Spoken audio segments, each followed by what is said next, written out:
Thank you, Tim. Thank you to everybody for coming out. Let me ask you guys this. Have you ever had a song that you really like, and whenever you hear it, you sing along to it, but then you find out the lyrics are not what you thought they were? Right? Yeah.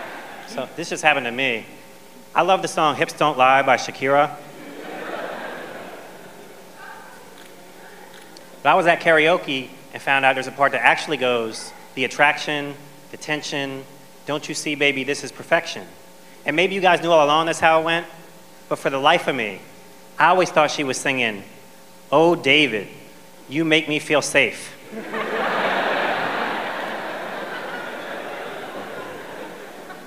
You need to work on your English, Shakira.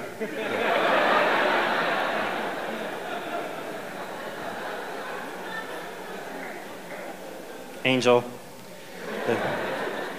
So I take the metro a lot. Here's a question. Why do they even build the no passenger trains? Right?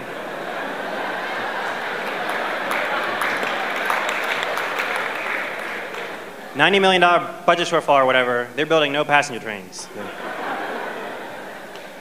That comprises my metro jokes.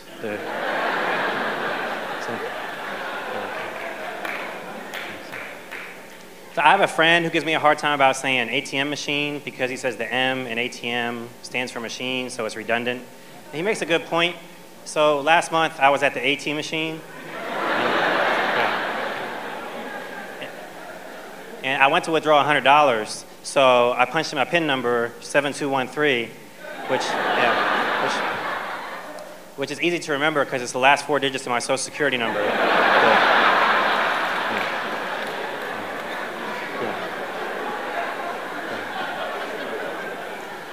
And the ATM machine gave me the following message.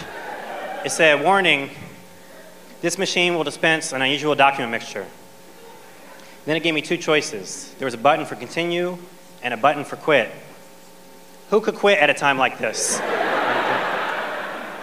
I've been promised an unusual document mixture. So I pushed the button for continue, and the machine gave me 4 20s and 2 10s. That was the unusual document mixture. And I was crestfallen because I was hoping for something more like a 5, 4 1s, a 2, and the Magna Carta.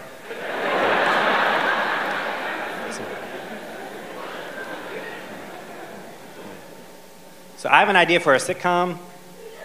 It's like Doogie Howser, MD, but instead of a doctor, it's about the world's youngest notary public.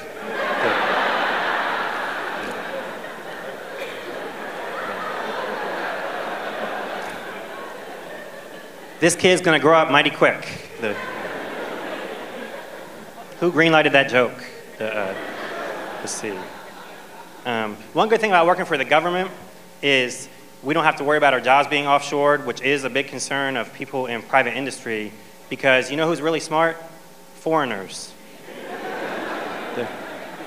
So here's an example. I called to change something with one of my credit cards, and my call went to a call center in India, and the guy there that helped me was very impressive.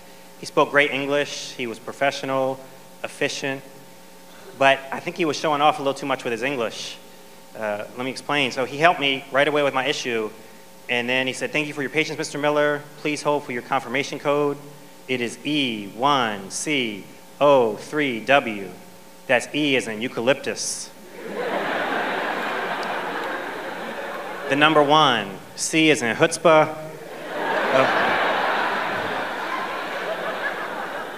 O as in possum. The number 3, W as in whore." Yeah. The kid could spell, right? And give him credit for this too. He knew to end on whore.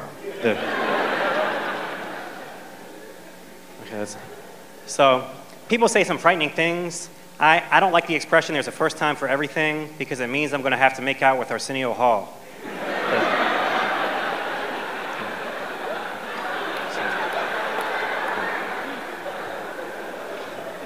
You guys don't sound as scared as I am, but we're all in this boat. I guess the best we can hope for is there isn't a second time. Let's see, I was watching Dr. Phil, and he had this guy on, this psychologist, who was saying that little kids aren't prejudiced, that racism doesn't come naturally, it has to be taught. That's true, and that class is taught by my granny. Yeah. Usually by the time Granny's finished her first drink, she's already gotten started on Koreans. She doesn't even know where Korea is. She thinks it's in Annandale.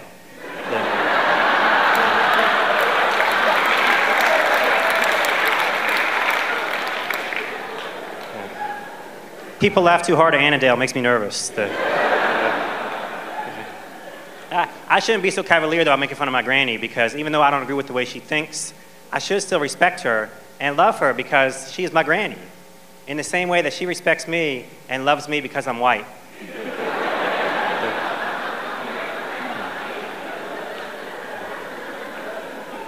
I do think we should talk about race more, not my granny, she needs to not talk about it at all, and not so much comedians on stage, there's plenty of that, but I mean real honest conversations about race. I had an interesting discussion with a black friend of mine, and we actually started off just talking about Mike Shanahan and Robert Griffin and how they might get along, but we moved on to talking about the history of race relations in this country. And the thing that really struck me was my friend's fist.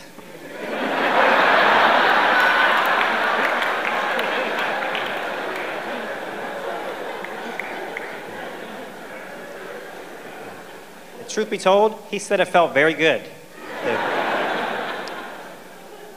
Let's see, I went to my sister's house for dinner, and my sister has an 8-year-old daughter and a 6-year-old son, my niece and nephew, and the three of us were at the dinner table composing diarrhea couplets. You know, like when you're sliding into first and you feel something burst, diarrhea. Like, I hope you guys know how that works, or this joke is in trouble from the get-go. So the three of us were doing that and laughing and really bonding. But at some point during dinner, I went to the kitchen to get more water. My sister followed me in there, and she said, "David, you're their uncle, not their little cousin. You need to start setting a more positive example for them. Not everything is funny. It's not always joke time." She was right, and I took it to heart. I went back in to the dining room, and my nephew, he started right back in. He said, what did he say? He said, "When you're bowling on your Wii and your bottom starts to pee, diarrhea, diarrhea." Right. I know. My nephew might be a genius. And my niece and nephew were cracking up, but I was good. I didn't laugh. What I did was I bit my lip really hard, which is a technique that maybe some of you guys have been using here tonight. But anyway, it works, right? So that's not fair. It's not fair. But my niece and my nephew are staring at me like, "Come on, Uncle David, that's a good one. Why aren't you laughing?" And I just stare right back at them. And I said, "Dysentery kills several million people annually. Most of them are children. Diarrhea. Diarrhea."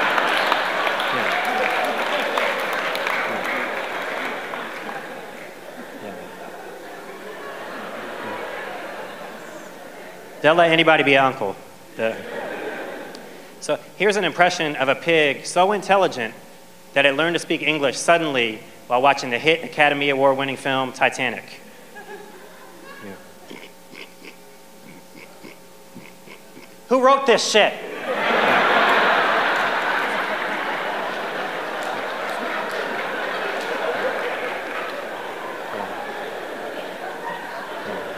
That joke is ridiculous. I appreciate the laughter, but I don't think that pig should be encouraged. So let's see. When I was in the 5th grade, this girl in my class, Megan, started kicking me in my shins every day at recess. And other than that, she was a really nice kid, but still. Eventually, my mom noticed bruises on my shins and asked me where I got them. And I told her, and then my mom explained to me that Megan actually probably really liked me and just didn't know how to express it. And when she explained this to me, somehow it clicked, and I understood. Suddenly, I fell head over heels in love with Megan. And the next day at recess, I beat her unmerciful.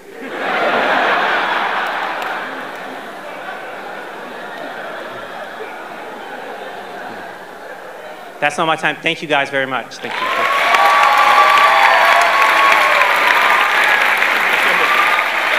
Give it up for Dave Miller, everybody. Give it up for David Miller. And give it up for all the contestants on tonight's show. We can bring them all out. Come on, guys. Nate Johnson, Dave